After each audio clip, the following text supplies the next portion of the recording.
not good. That's what happens to short people.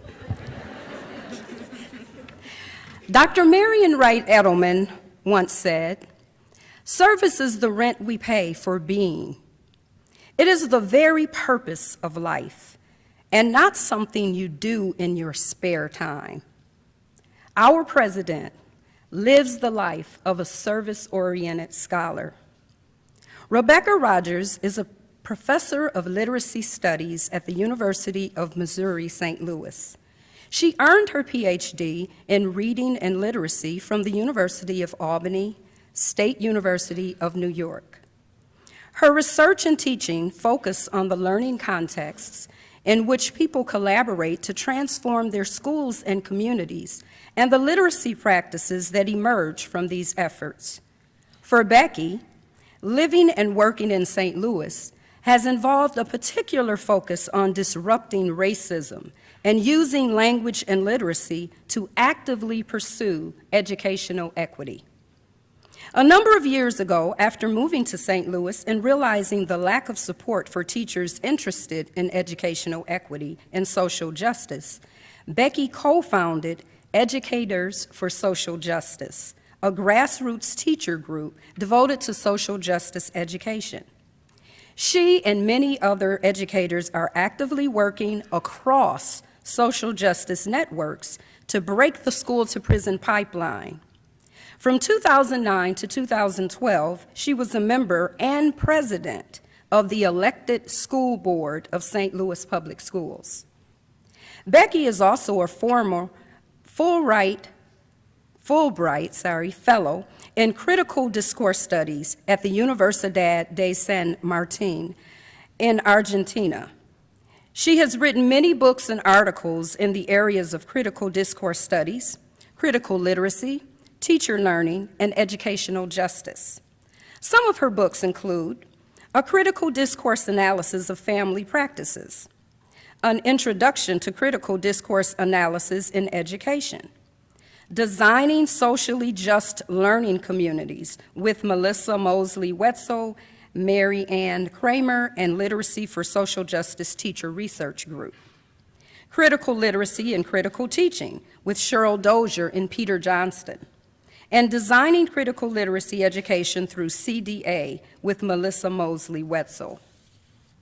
Her research has been published in journals such as the Journal of Literacy Research, Critical Discourse Studies, Race, Ethnicity, and Education, Reading Research Quarterly, Reading and Writing Quarterly, Literacy Research, Theory, Method, and Practice, Linguistics and Education, and Urban Education. The authorship on many of her publications reflects the value she places on intentionally seeking out thought partners who cut across lines of difference. Her new book, just released and available at the conference, is called Reclaiming Powerful Literacies, New Horizons for Critical Discourse Analysis. It focuses on positive approaches to discourse analysis in educational contexts. All proceeds from this book will go to LRA's STAR Mentoring Program. LRA has been her professional home for 20 years. Thank you, Becky, for your service. Thank you, Madam President, for paying your rent. Please welcome President Rebecca Rogers to the stage.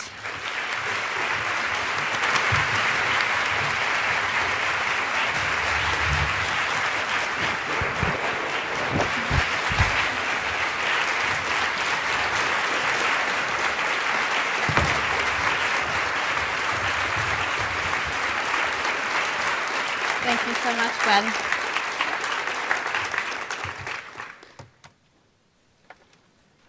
Is my mic on? Thanks. Thank you so much, Gwen. It's been a pleasure and honor to work with you over a long time. Your solidarity and friendship really means the world to me. And congratulations to all of the award winners that we've heard about tonight. I want to also thank Gay Ivey and Marcel Haddix for their creative and collaborative effort to design this rich program for us. I also want to acknowledge that the land on which we will learn and share and play this week was once the home of the Seminole tribe. And my husband, Michael, and our daughter, Sophia, are here, and I am so grateful that they are here tonight. Everyone here probably knows the importance of the behind-the-scenes family work that happens for us all to be here. So Sophia was 2 when I began this adventure on the executive committee, and I'm pretty sure she's become acquainted with LRA, and she might become an official member pretty soon. So we will welcome her if she decides to do that. Thank you all for being here, from longtime LRA members to newcomers. And now I'll begin. Okay.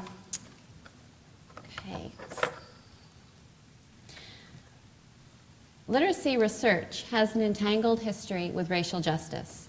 A great deal of scholarship has focused on how literacy has been used throughout history to restrict African Americans, Latinos, Native Americans, and Asian Americans from full access to education, housing, legal services, healthcare, and cultural privileges granted to whites. Efforts to reclaim purposeful and meaningful literacies have been at the center of educational equity work, from freedom schools to citizenship schools and indigenous education reform to bilingual and multicultural education.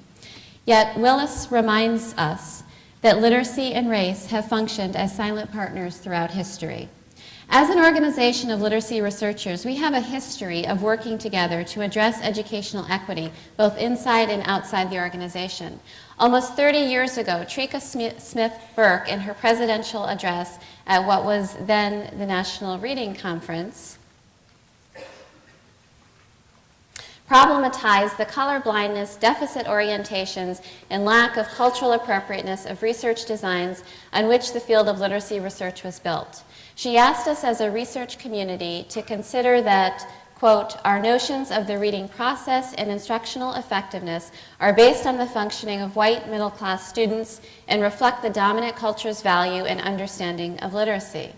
Her critique and call for an expanded model of literacy foreshadowed a generation of studies across research paradigms focused on literacy in diverse contexts. Within our organization, we've also seen the expansion of program areas and innovative community groups, which reflect growing theoretical and methodological diversity. Because of the dedicated work of a long line of presidents committed to issues of equity, we now have a mission statement that foregrounds diversity. Additionally, our executive committee and board of directors is one of the most diverse in the history of the organization. Yet, racial violence, educational debt, and the school-to-prison pipeline are still eminent realities. Last year, LRA endorsed the statement, The Role of Literacy Research in Racial Violence, which calls us as an organization to use our research and interrupt this violence. I know many of you share the concern that inequities exist within our profession and in our organization. Some of the organization's most prestigious roles and awards continue to reflect whiteness as norm. For example, LRA has only elected 5 scholars of color as president in its 67-year history. Recognizing how far we have yet to travel as a field and as an organization does not undermine the progress toward equity that we have made.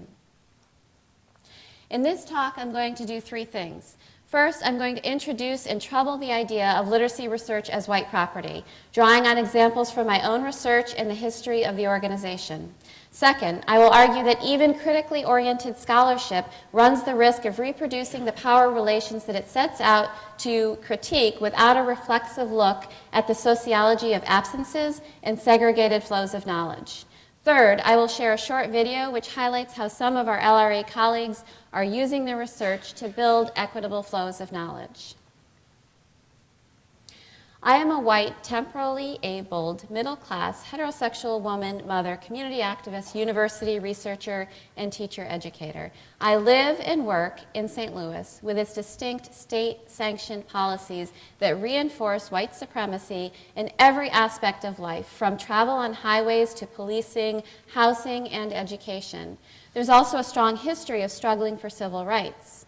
From my experiences there, I've come to refer to institutionalized racism as white supremacy. Francis Ansley, a critical legal scholar, provides us with an understanding of white supremacy that includes both systemic and individual actions and practices. White supremacy refers to the political, economic, and cultural system in which whites overwhelmingly control power and material resources. Conscious and unconscious ideas of white superiority and entitlement are widespread, and relations of white dominance and non-white subordination are daily reenacted across a broad array of institutions and social settings. I'm going to share a story with you. One of the first projects I presented at LRA 20 years ago was from my dissertation. This ethnographic study, carried out in the mid to late 1990s, joined in a lineage of scholarship that sought to study literacy practices in communities. The Treaters, an African-American family in upstate New York, allowed me into their lives to learn alongside of them.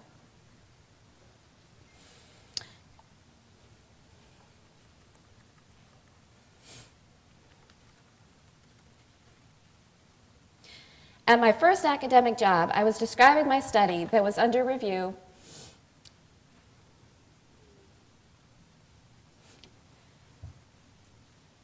with the NRC yearbook to someone who became a good friend and colleague, Lester Spence, an African-American political scientist. And he asked me, how can you study African-American literacies without using critical race theory? The question cut to the core of what I could know and how I could know it. He was generous in our dialogue, making himself vulnerable to the limits of my racial consciousness. I could see his point that a deeper theorization using CRT would help, but was it necessary? As we're trained to do in graduate school, I was quick to defend the value of my study. I pointed out that I used critical social theories and focused on social class and gender, and I used critical discourse analysis to describe not only the powerful literacies that existed in the home and community, but also the violations experienced by every member of the family, perpetuated through a series of slow-motion interactions carried out in the daily life of schools. In rereading this moment in time, I now see my response as an example of what Robin DiAngelo refers to as white fragility, which she defines as, quote, a state in which even a minimum amount of racial stress becomes intolerable, triggering a range of defensive moves. These moves include the outward display of emotions such as anger, fear, guilt, and behaviors such as argumentation, silence, and leaving the stress-inducing situation. These behaviors, in turn, function to reinstate white racial equilibrium, end quote. Still, my colleague argued, you can't really understand language, power, and systems without a racial analysis. You're not outside of a racial analysis, you're white. And I was quick to rush to complexity and contextualize my identity within class and ethnic and geographical lines. My privilege, I thought, was mitigated to a certain extent because I'm the first generation in my family to attend college. This was not the first time that I had been challenged to think about my positioning as a white woman. Readings in graduate school, questioning by advisors, participants in my study had brought my racial identification to my attention. It might have been, however, the first time of connecting white identity with whiteness as a system. Leonardo describes the difference between whiteness and white people. White people represent a socially constructed identity, usually based on skin color, whereas whiteness is a discursive structure that's translated into property with material, cultural, and political value attached to it. Cheryl Harris wrote, whiteness as the embodiment of white privilege transcended mere belief or preference. It became usable property, the subject of the law's regard and protection.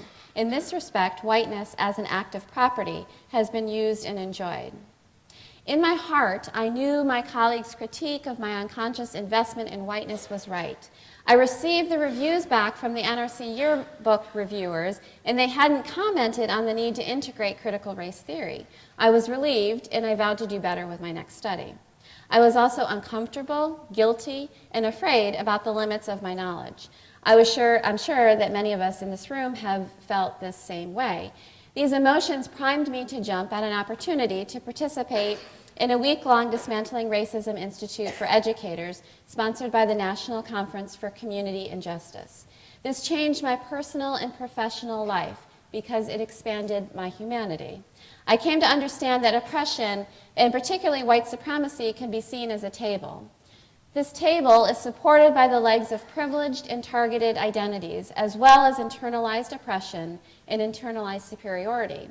People can't be reduced to privilege or oppression, especially as racial ascriptions intersect with language, national origin, gender, sexual orientation, and ability.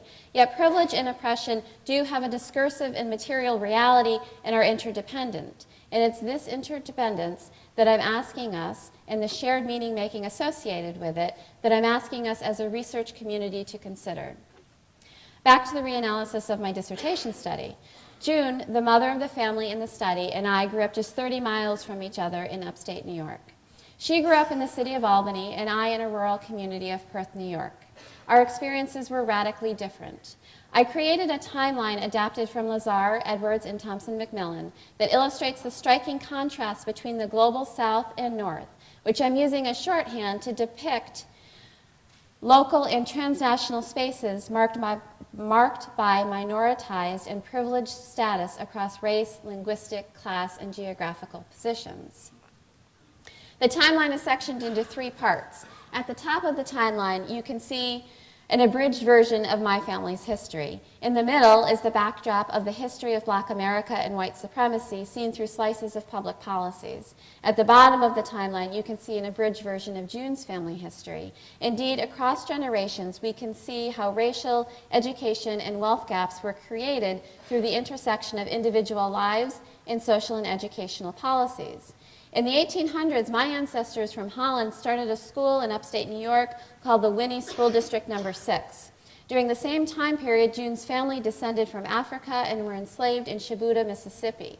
When the institution of slavery ended, sharecropping prevented African Americans from becoming debt-free. When Jim Crow laws ended, education and literacy tests became a proxy for discrimination.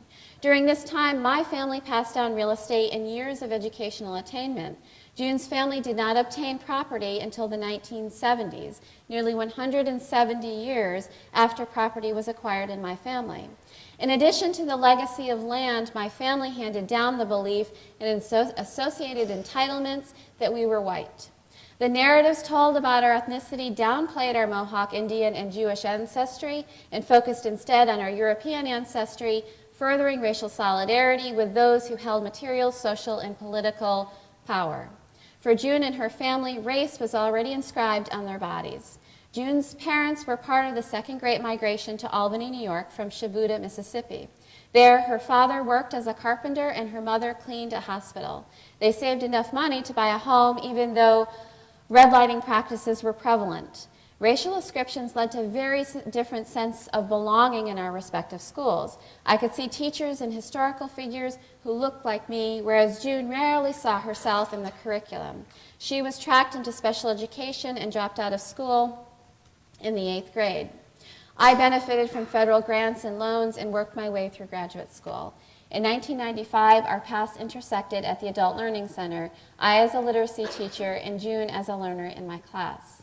These trajectories are only snapshots meant to capture the point that my family's accumulation of privilege, education, land, and wealth was built on the continual dispossession of people of color.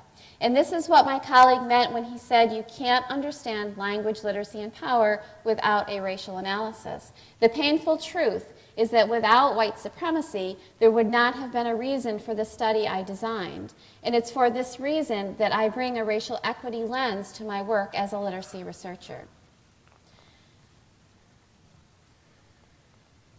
This bibliography from the article that was published in the NRC yearbook speaks more clearly about the creation of racialized bodies of knowledge. Of the 23 citations to family literacy scholarship you see scrolling on the screen, only 7 of these represent research by scholars of color, and those are highlighted in yellow on the screen. How is it that when I sat down to write this article that the names, the people who jumped from my fingers to the parenthetical references were mainly scholars who looked like me? Think about this in your own work. Who are your go-to citations?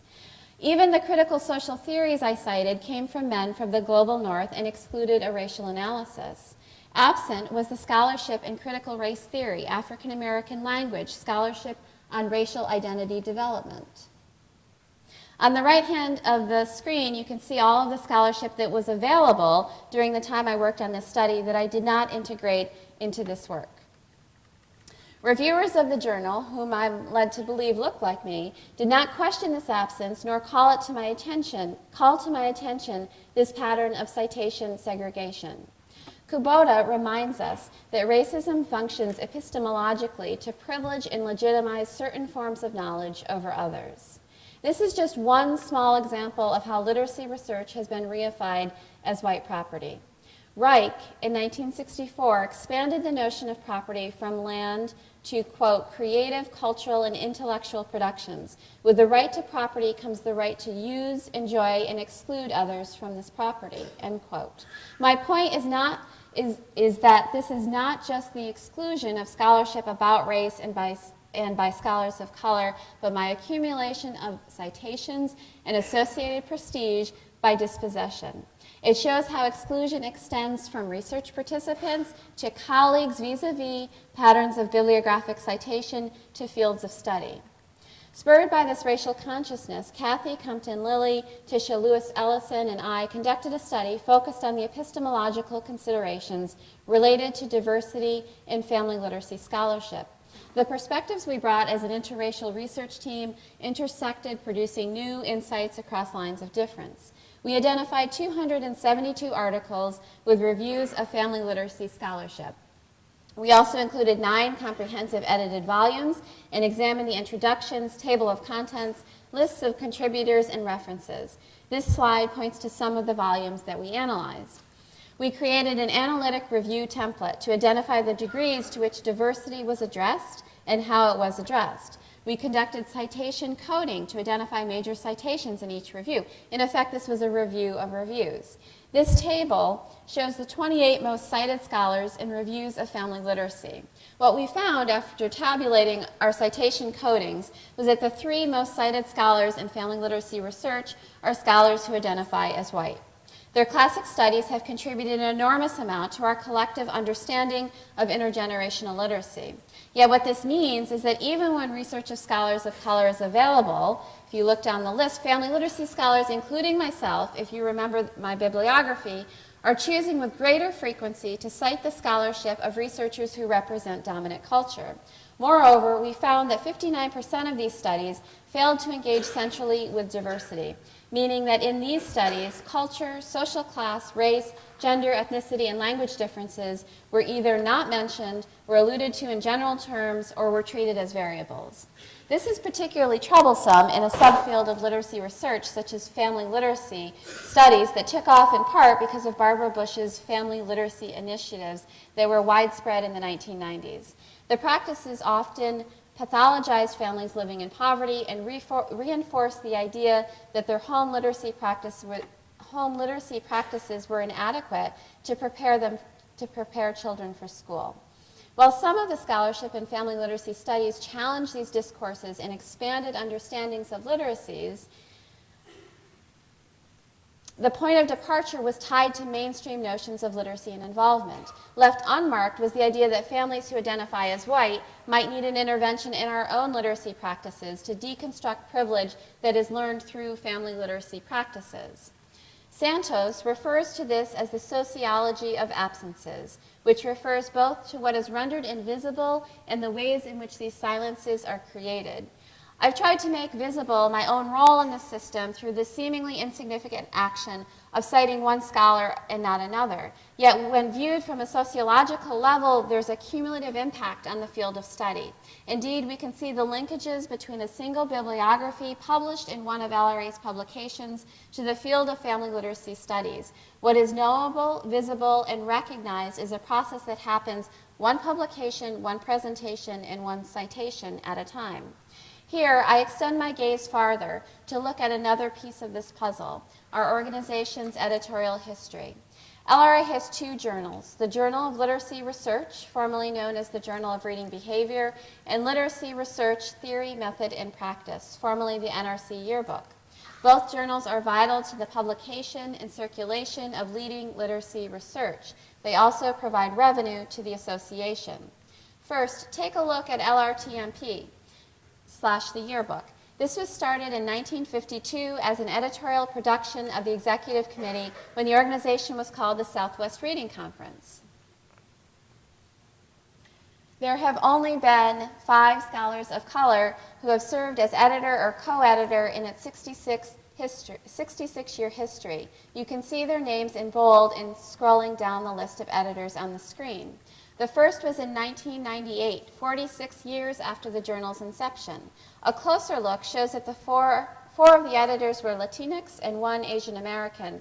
Drilling even deeper, a majority of these scholars were assistant professors without tenure at the time they served as editor and were part of predominantly white editorial teams. We can imagine their ability to challenge editorial decisions that reflected bias or to advocate for a more diverse editorial review board to review epistemologically diverse studies might have been tempered by their status as junior faculty.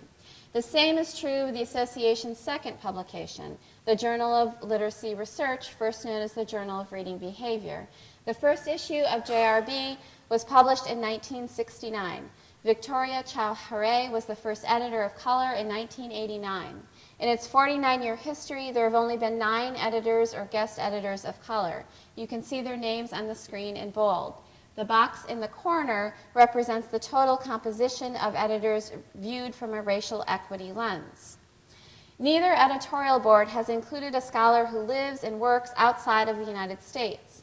I recognize there are intersecting identities such as disability, religion, gender expression, sexual orientation, age, geographical region, and institutional affiliation, which I have not captured. Some of this has been reported on in other papers focused on the organizational history. Further, not all people who are considered or consider themselves to be people of color experience marginalization in similar ways. Yet, the point I want to make is that the editors manage the discourse around what literacy research is publishable. There are scores of articles and books documenting the difficulty scholars of color and those who are transnational face in the academy, and with publishing in particular. This scholarship challenges the belief that academic recognition is based on merit and illustrates that research questions and those that are considered as relevant are connected to publication practices and to editorial boards. Richard Milner, for example, pointed out in his plenary talk at our conference last year that he's often questioned about why he focuses on African American youth and educators, or more generally, what race has to do with literacy research. Manica Brooks refers to this questioning as research policing, which is disproportionately experienced by scholars of color. Border thinking, or being epistemically disobedient, can be accomplished within colonial institutional structures, but will often be met with resistance, critique, and rejection. In the academy, publications are an asset which contribute to visibility, material stability, and promotion, including editorships in the field.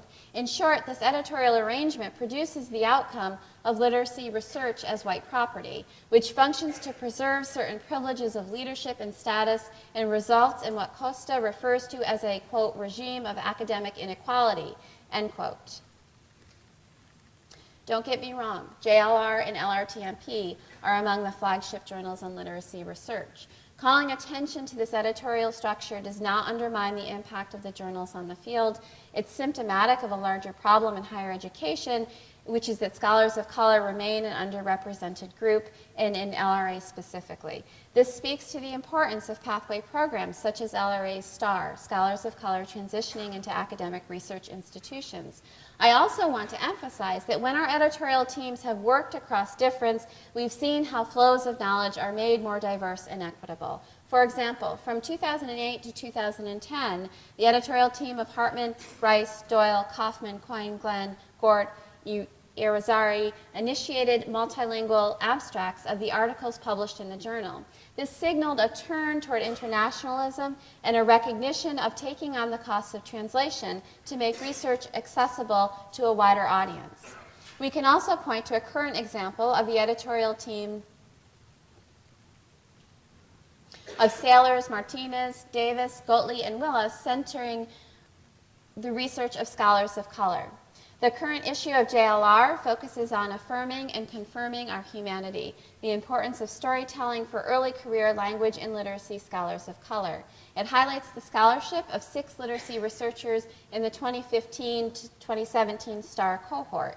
Guest editors Lamar Johnson, Theda Marie Gibbs Gray, and April Baker Bell write in their introduction, quote, "This special themed issue is pivotal because of the lack of research centered around the challenges, struggles, and triumphs of remaining human while working in, through, and against the Academy for Literacy Scholars of Color.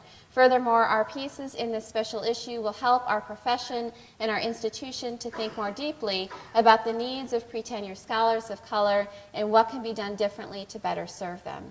In my opinion, it is a field-shifting set of articles, and I encourage everyone to read them. Moving into the second part of this talk, I want to emphasize that our organization also has a long history of reaching beyond boundaries and organizing to diversify the knowledge base of the field. If you will, take a brief walk back into history with me through the typewritten exchanges between two early leaders in the organization, Edward Fry and Oscar Causey. In the early 1960s, Edward Fry had completed a Fulbright Fellowship teaching reading improvement to students at a university in Uganda. On June 5th, 1963, he wrote to Al Kingston, who was the program chair of the conference at the time, asking if he could share his approach to helping teachers in underdeveloped countries to give reading improvement courses on the secondary or adult level. "If you think this would make an interesting contribution," he wrote, "to your conference, I would be happy to hear from you." In the letter, he acknowledged being encouraged to write to Kingston by Arthur MacDonald. I want to focus on the intellectual risk-taking that underlies his request for inclusion in the program. During this time period, Fry was undoubtedly navigating the ethno-linguistic diversity and struggles over language rights during this time when Uganda had just won independence from Great Britain. Furthermore, this most likely would have been the first acknowledgement at NRC of an international approach to literacy education. Al Kingston responded affirmatively that he was scheduling the paper for our December conference and even provided a tentative title to the paper. All three of these men, Fry, Kingston, and MacDonald, were using their institutionalized privilege to pry open spaces for expanded meanings. Edward Fry would later become president and eventually start the Edward Fry Book Award to recognize books that advance knowledge about literacy and show responsible risk-taking. As I compiled and analyzed the history of awards and LRA for this talk, the Edward Fry Book Award rose to the top in terms of recognition of both diverse authors and books whose content reflects themes of multilingualism, culture, sociopolitical context, and power. Indeed, of the 22 books that have been given this award since its inception in 1995, 16 of them have had these terms in their titles. Taken as a whole, this collection of books represents different epistemologies, contexts, theoretical frameworks, genres, and methodologies. This award has been inclusive of the wide range of impactful research represented at LRA. The point that I want to make is that through the risks that we take to expand our scholarship across borders, the encouragement we give each other to do so, in the reviews that we write, of conference proposals, of articles and books, the questions we ask of each other, is that we change ourselves as scholars and we transform the organization in the field. And this spirit of crossing borders and valuing diversity is part of the founding of this organization.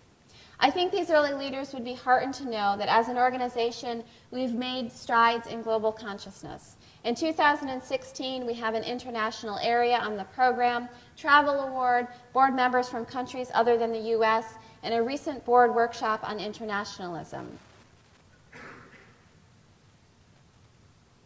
Yet post-colonial scholars remind us that diversity and inclusion are not enough to truly move toward equitable flows of knowledge. That is, there are troubling legacies of colonialism and the predominance of northern epistemologies, even in scholarship that claims to be critical. Let me give you an example of this. One of the areas of scholarship that has, without argument, shaped the field is the New London Group's report. Published 20 years ago, the report contributed to an expansion of meaningful literacies. The authors outlined a theoretical overview for an approach to literacy pedagogy concerned with access and critical engagement with multiple routes of meaning making. The New London Group wrote, quote, "The role of pedagogy is to develop an epistemology of pluralism that provides access without people having to erase or leave behind different subjectivities," end quote. Yet there were skeptics, such as Newfield and Stein, writing from South Africa, who questioned the extent to which a project initiated by academics in the global north could transcend a scholarship of privilege. This criticism gnawed at me as an academic from the United States whose scholarship resides in critical discourse studies. I write and publish in English. I've had a few articles translated into Spanish, and the literature reviews I conduct mainly include English search engines and databases. Yet I can read Spanish. I've held a Fulbright appointment in Argentina and traveled to many countries in Latin America to study cultural and political movements.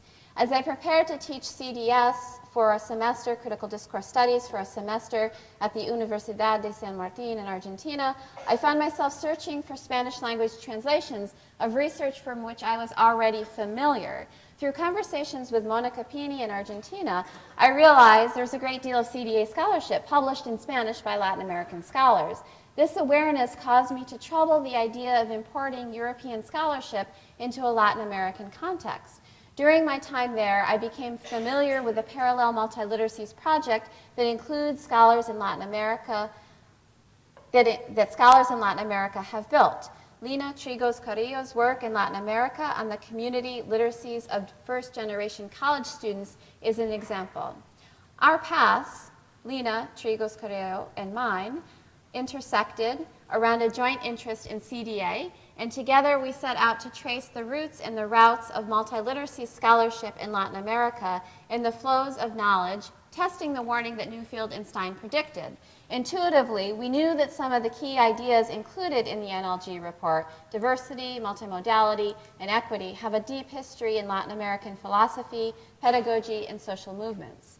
Through a genealogical literature review, which included Spanish search engines and research networks, we documented clusters of high research activity in Latin America that involve ideas of multiliteracies: critical literacy, indigenous, bilingual, and intercultural education, and technology and digital literacy. In this interactive map available online, we illustrate a Latin American voice of multiliteracy scholarship through the work of more than 36 scholars.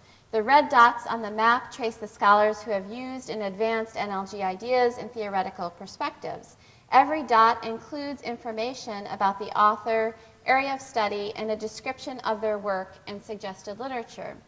Scholars in Latin America have a noted track record of influencing policy and practice, which draws attention to the importance of the political impact of the multiliteracies agenda. They've also advanced some of the original ideas around critique, multimodality, and power. For example, bilingual and intercultural scholars in Latin America have broadened the field's understanding through indigenous epistemologies. However, the flow of scientific knowledge has been unbalanced, and there is little recognition of this research. Lina and I drilled a little deeper to look at the most cited multiliteracy scholarship in the North Atlantic as represented through the original NLG work in multiliteracy scholarship in Latin America. This graph represents the total number of citations.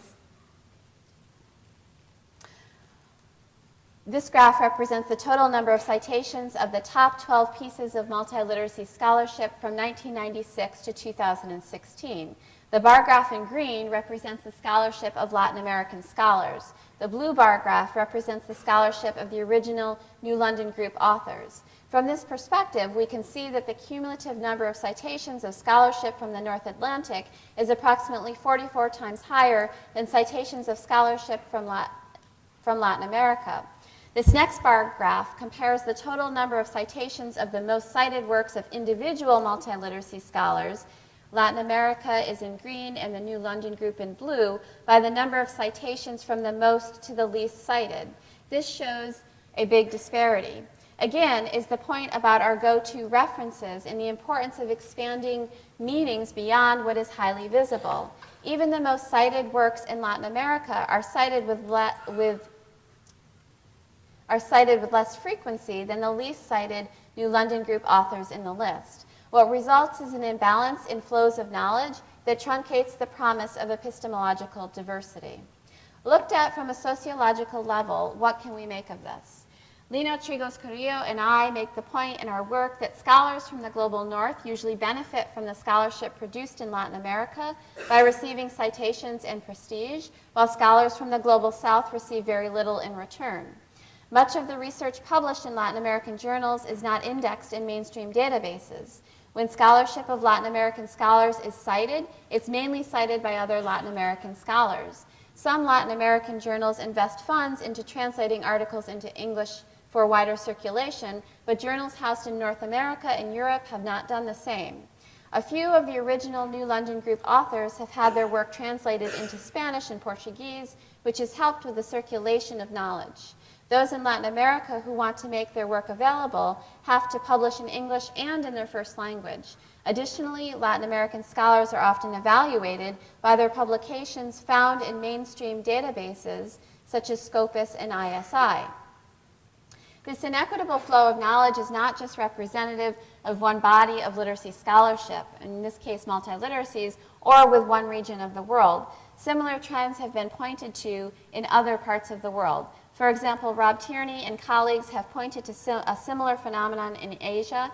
This is a question of what Santos refers to as the quote, ecology of productivity, whereas the practices of intellectual production are produced, rewarded, and reinforced through global capitalism.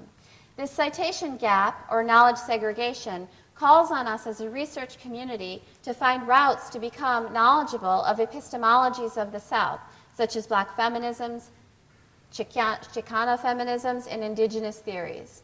For example, there are non-commercial open access research networks, such as Red Alic, which have flourished in Latin America that we might learn from.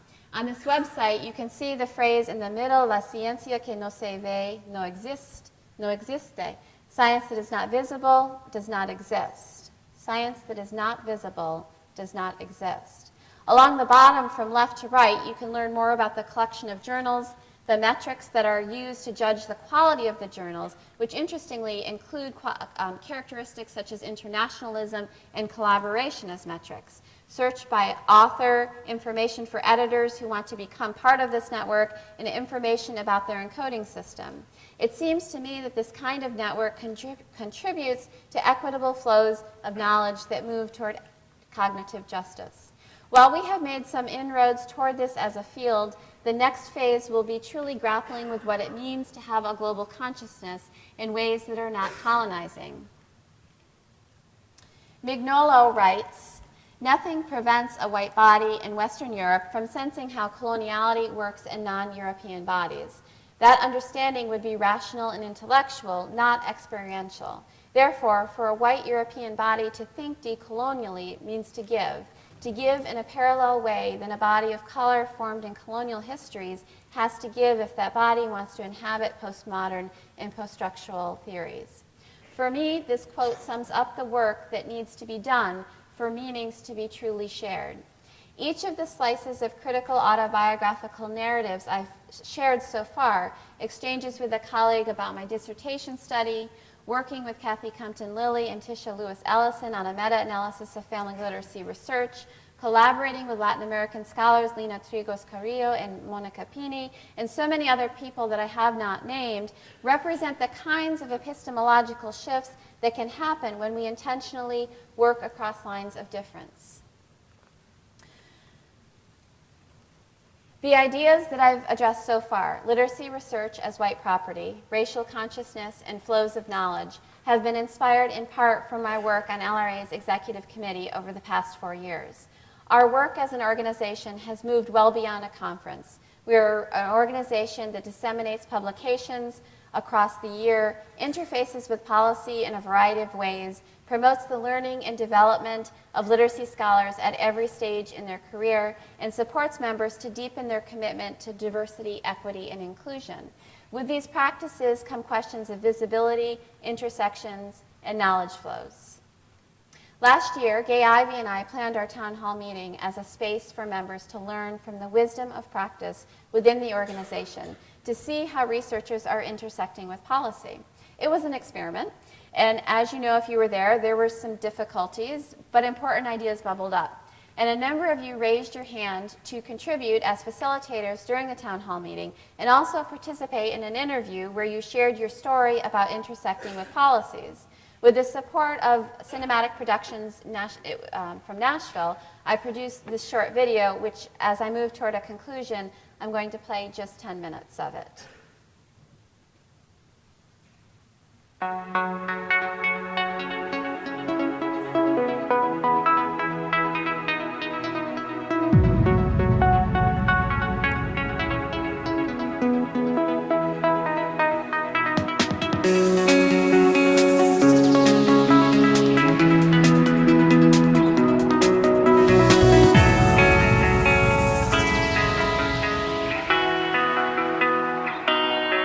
One of the challenges with educational policy, particularly around literacy, is that because everyone knows how to read and write, everyone believes that they are an expert. If I were to characterize the work of the policy committee in an LRA, I would say that that's their job, to demystify it for the members so that they feel confident and competent to approach legislators and their aides with their concerns and how to go about doing that. For me as a literacy researcher, that my work has to in some way directly impact communities, and that communities inform the work that I do. I think as literacy researchers and as teacher educators, it's really important for us to be prepared to respond to policy changes and to enact the types of policy that we think is important to help children succeed and become, politically conscious and literate beings, Viewing research and viewing inquiry as a human right that all people, should have the opportunity to exercise, that all people should be able to generate knowledge and collect data and make claims about issues that immediately impact themselves and immediately impact their own communities. Policy is a tool, and so that means it has enabling and constraining properties. And so we should be the ones that will help educate the communities and to put out our message in the public sphere. Someone's got to do that. Policies aren't neutral. There's always consequences because of that dual-sided nature of them. We have a responsibility at all levels, from the local, grassroots, at the state level, at the federal level, to really be using what we know.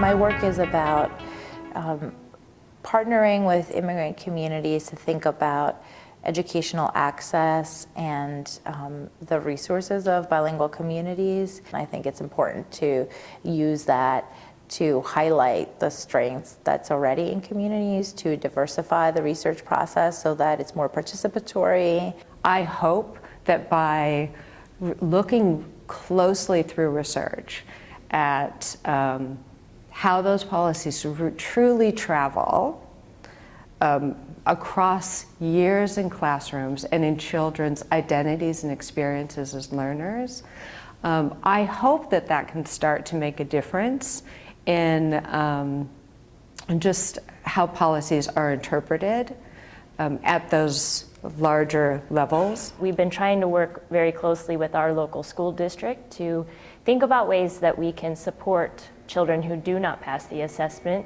that maybe are more productive than retaining them in grade. If we can show that some of the efforts that we've made in the school district actually supports children's literacy growth, then I think the state will be more open to listening to what we have to say. The work of pre-service teacher education, which often gets denigrated in the hierarchy of elite academics and researchers and grant-getting and graduate schools that don't do the dirty work of prac and of undergraduate teacher education. For me, reform, politics, cultural change happens in pre-service teacher education. My research has been around cultivating racial and linguistic diversity in teacher education, and part of that has been introducing more students of color to the field. And so for me, one of the direct ways has been to create pipeline initiatives for students in our K-12 school settings to be introduced to teaching. My work is in Mississippi, where 52% of the students live in rural communities, and we are probably the neediest, the highest priority in terms of our rural students are also often low income and minority. And the U.S. Department of Education often writes policies that don't work well in rural communities. With the passage of the Every Student Succeeds Act, states are required to come up with state plans, and they can't get their Title I funding unless they write a state plan. And one of the components of state plans that's new this time around from No Child Left Behind is that states have to do, there's a lot more provisions around working with English language learners. I've always tried to do research that's very much dealing with the major problems that educators face. So whatever the policy situation regarding literacy, I'm always interested in the impact of that on teachers. And I'm also always interested in particular on the likely effects of policy on children who are growing up in high poverty situations. Literacy, which is very much an artifact of culture, right, is much more able to be leveraged in spaces where there is that mutual understanding. For me, it's a big part of advocating for immigrant students, immigrant scholars, and saying that, yes, you know, there is somebody who actually cares about what we go through, and there's somebody who is going to move past that and try to influence administrators and curriculum so that we get a better experience for these individuals in the United States.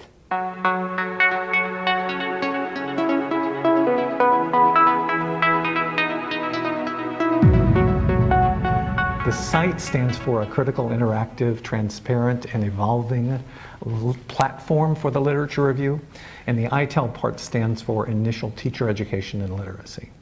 So our goal is to gather together all of the studies that have been done, all the research studies that have been done that have focused on the preparation, the initial preparation of teachers in the area of literacy, and to begin to build a synthesis of that literature, present that synthesis, but continue to add to that synthesis. Part of what we hope we can do is be responsive immediately, so that if someone comes with an initiative that makes some kinds about evidence, that we could immediately go to the literature and say, well, let's look at what evidence supports that. A number of years ago, I actually had a column in the LA Times around reading.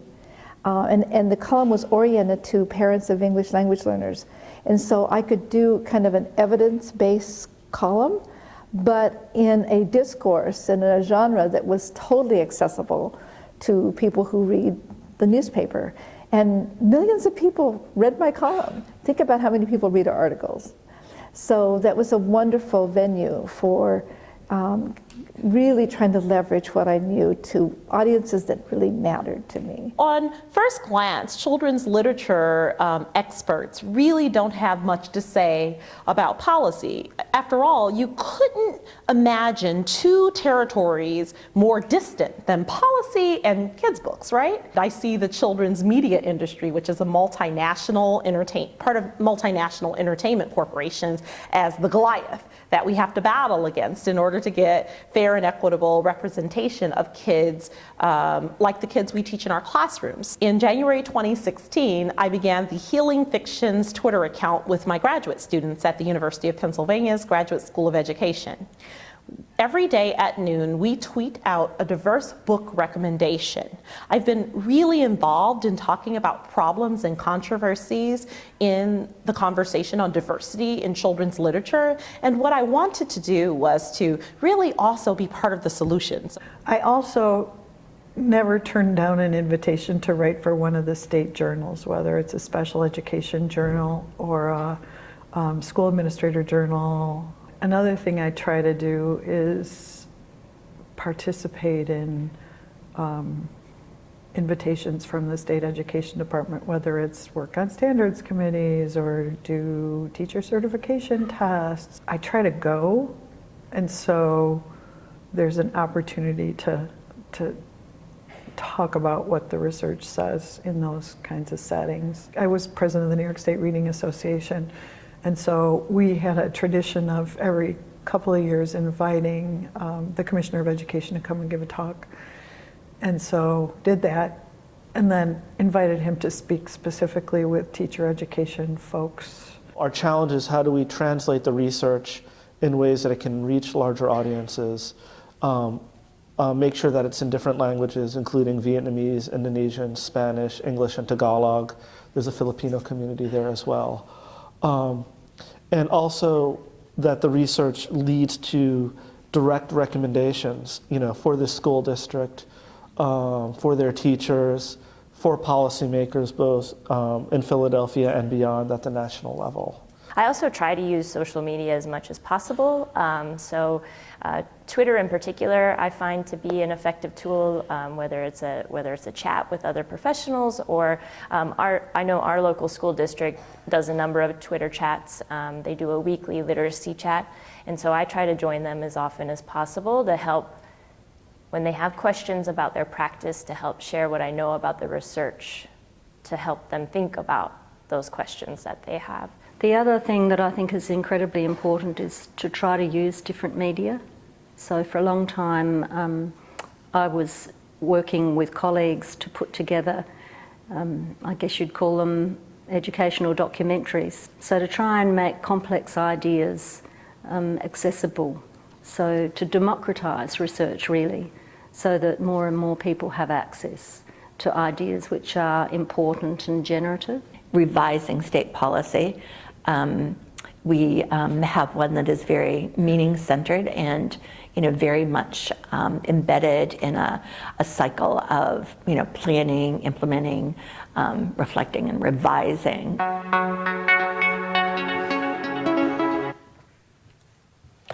So I want to thank again everyone who contributed to this project, and you can find the entire video on LRA's website.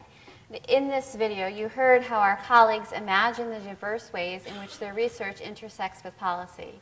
As they bring their research to life through teacher education, dialogue with diverse publics, and forging collaborations amongst stakeholders, they're contributing to equitable flows of knowledge.